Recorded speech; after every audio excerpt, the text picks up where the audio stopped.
Hello, my name is Eli Martin and I'm a product specialist with HLA Attachments.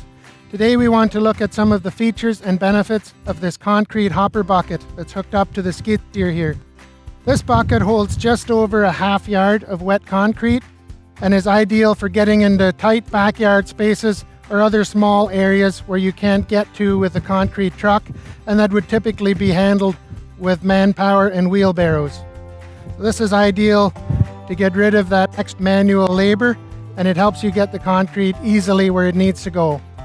This unit features a hydraulic shutoff gate where we have a hydraulic cylinder controlling the gate open and closed position, so the operator from the seat can control how much or how little concrete is flowing into the forms.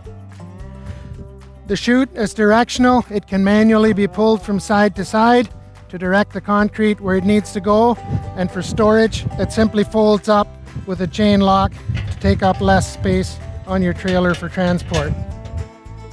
This unit also features our spring mount hose kit, which is available for all of our attachments with a hydraulic activation system on it.